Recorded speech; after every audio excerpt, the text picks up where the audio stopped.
It's a test of discipleship. It's a test of Philip, and maybe it remains a test for us. So Philip gives his answers. Why 6 months' wages wouldn't buy enough food for all these people.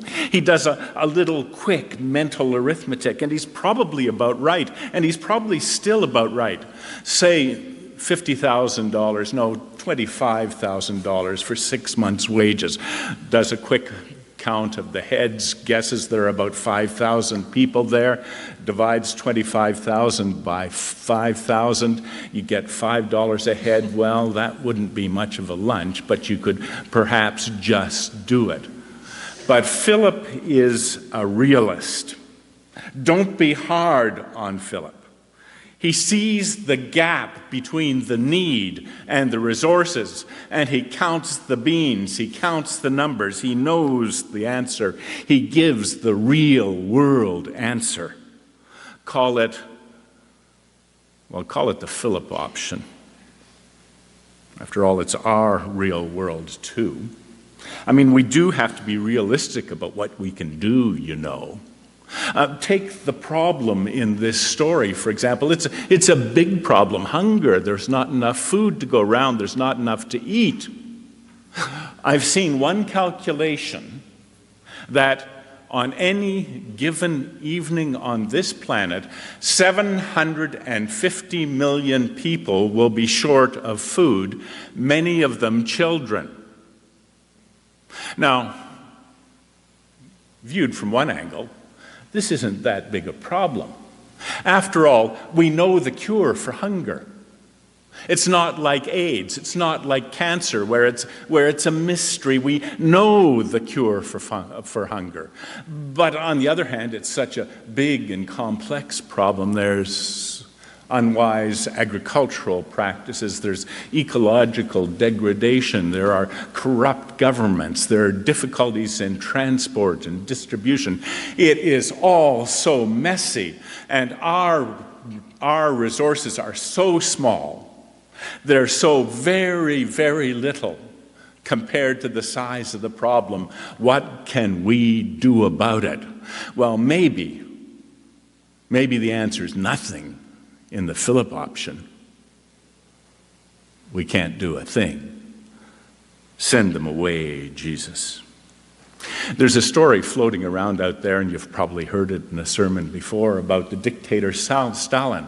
He's warned by his advisors that the Pope won't like something that he's doing. And he looks at his questioner and says, "How many divisions does the Pope have?" And the answer is none, of course, just a few Swiss guards in those ridiculous medieval costumes.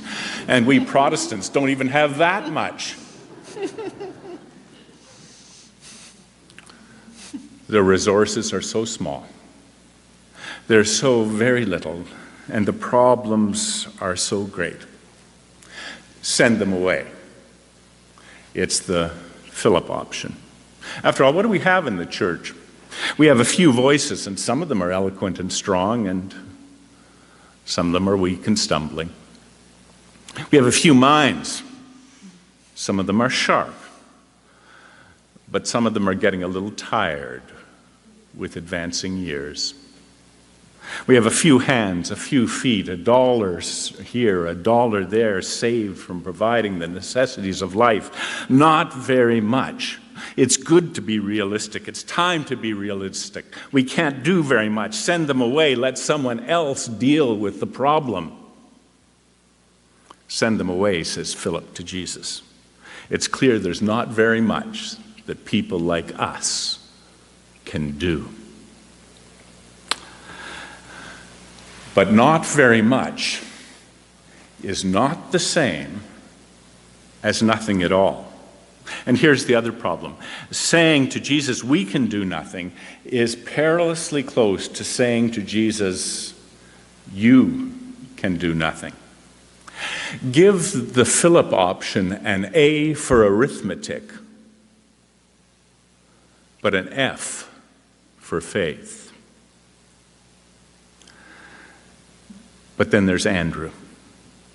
Now, Andrew's an interesting character in the Gospels, particularly in John. There's not much that's special about Andrew. In all honesty, with either Andrew or Philip, if you took a group picture of the disciples, he wouldn't be in the front row. He'd be in the back row. And Philip and Andrew would be side by side. He's not the kind that gets invited to go up on the mountaintop with Peter and James and John to accompany Jesus. He's not the kind of disciple who gets close to Jesus in the Garden of Gethsemane. He's not that kind of disciple. He's an ordinary follower of Jesus, and that's about it. But he does have one specialty. Whenever he appears, and whenever Philip appears in the Gospel of John, they're bringing people to Jesus. That's the way it is. He brings his brother, Simon, eventually Simon Peter, to Jesus, and Philip brings Nathanael. When they get at last to Jerusalem, there are some Jews who want to meet Jesus. There are some Greeks who want to meet Jesus. And what do these Greeks do? Why, they find Philip, and Philip takes them to Andrew, and then Andrew takes them to Jesus. That's his specialty. That's the specialty of this ordinary, very ordinary follower of Jesus. He invites people to come meet the Lord. And that's the way it is here. He says, there's a boy here with 5 loaves and 2 fish. 5 loaves and 2 fish. It's a boy's lunch. The point is, by saying it's a boy's lunch, is that it's not very much. The 5 fish, we're not talking about Moby Dick. We're talking about We're talking there with the fish about something like sardines. The loaves, they're not great big loaves. They're small buns. It's not very much. But he brings them to Jesus. Call it the Andrew option, to bring the little bit that we have to Jesus. Now, don't make him a hero. Don't make him something that he isn't. He presents them to Jesus and then verbally almost takes them back with the next breath. But what are these among so many people? And we know the answer: not very much. That's all that it is. He doesn't have very much faith. He has faith the size of a mustard seed, or in this context, he has faith the size of a small boy's lunch.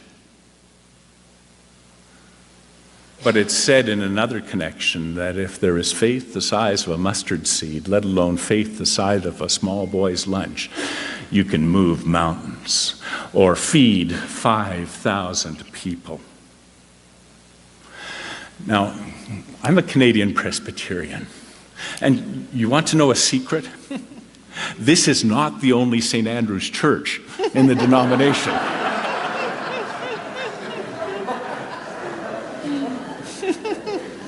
All those homesick Scots naming churches after the patron saint of their native land.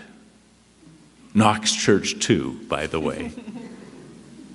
St. Andrew's. It's almost funny how many there are. But I wish that they were all St. Andrews, if by that it meant a church full of ordinary people with a little bit of faith, just enough faith to introduce people to Jesus, and just enough faith to bring the little that they've been given to the hand of the Lord. Wouldn't that be a wonderful kind of church? To be in a church with people like Andrew, who bring 5 loaves and 2 fish. Now, when he does so, the smart guys in the back of the crowd, the ones who know the price of everything and the value of nothing, must have been hooting and hollering in derision. 5 loaves, 2 fish, 5,000 people. Weird. But Jesus Jesus doesn't think it peculiar. In Philip's world, send them away. In the Andrew option, you do the simplest and most ordinary thing possible. Jesus does what every pious Jew does at every single meal. He takes the bread and he breaks it, and he gives thanks to God. And the fish also. And there's enough. Like in the ancient miracle story in the Old Testament, there's enough, but in fact, there's more than enough. There's 12 baskets left over, one for all the disciples, one for all the tribes of the people of Israel. There's more than enough for everybody. Now, I ought to tell you that there's a rationalizing explanation for this miracle, and this is how it goes. The explanation is that somebody sent a small boy out into the wilderness and had the sense to send him with a lunch.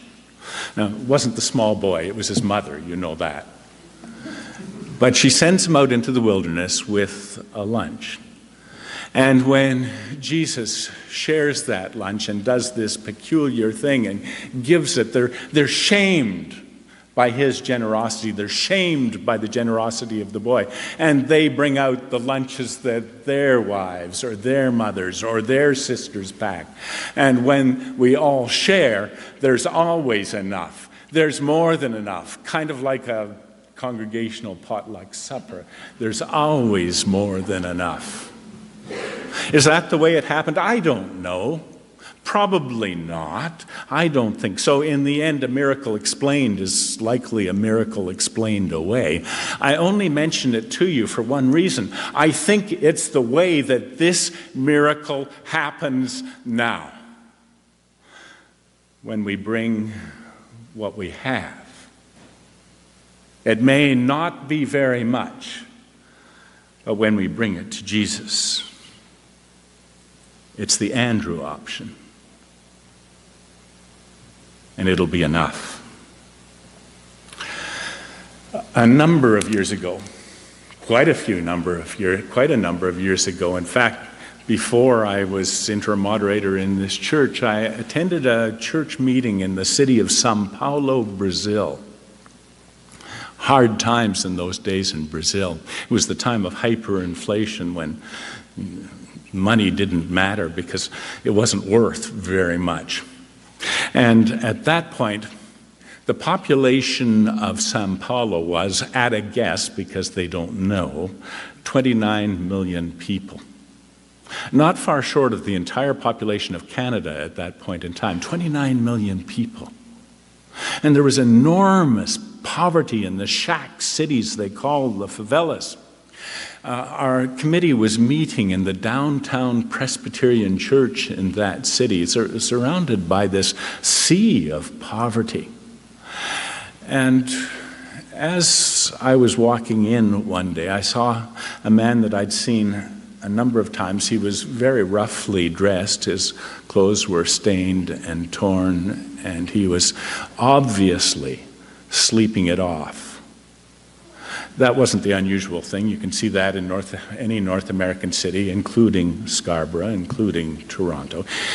He was a street person and he was sleeping it off. What was unusual was this, that at his table there was laid a handkerchief, a linen handkerchief, white as the linen on the holy table.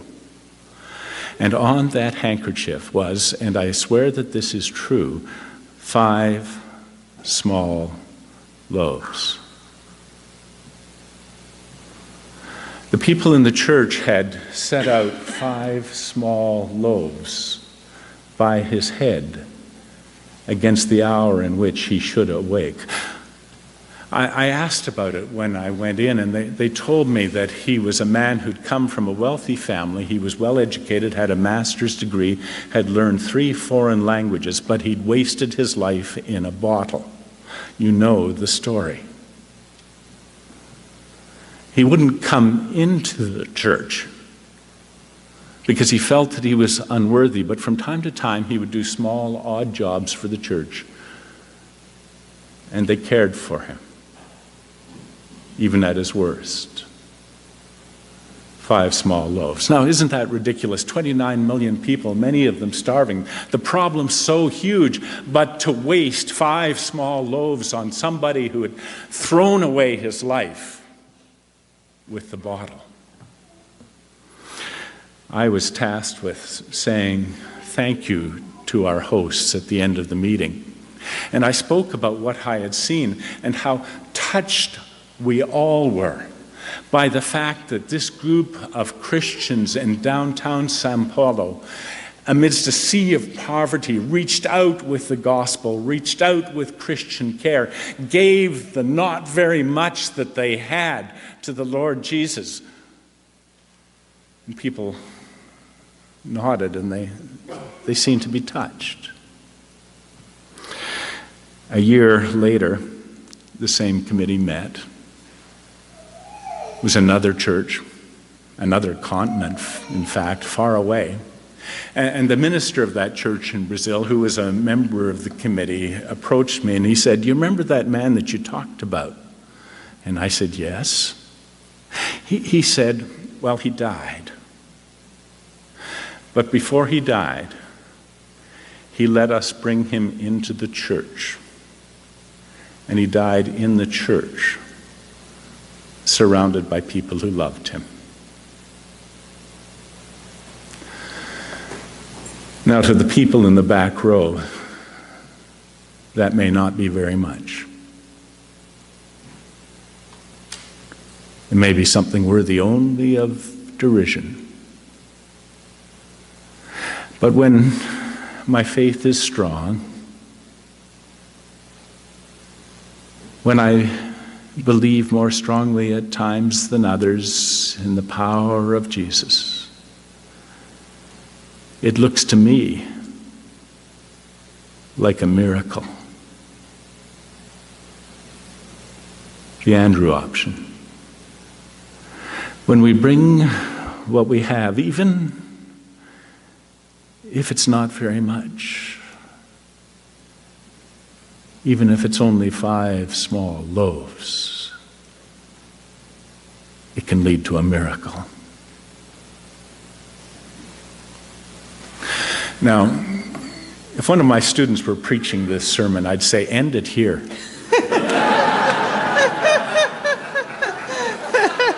But when you're the professor, you get to do something else.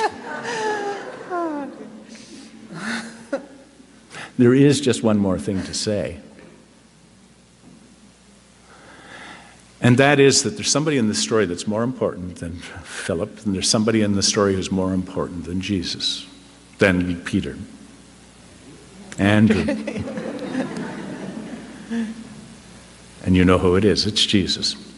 You know, there's one complete mystery that nobody has ever solved about the Gospel of John, and it's why there isn't a Last Supper story. There isn't a communion story in the Gospel of John. The closest thing to it, in fact, all the scholars agree, is this story. It's a story about Jesus. And in the story about Jesus, Jesus knows. Jesus knows all there is to know about giving. In the end, the heart of even St. Andrew's Church isn't the Andrew option. It's the Jesus option. When he gave, not 5 loaves and fishes, when he gave himself for you. Amen.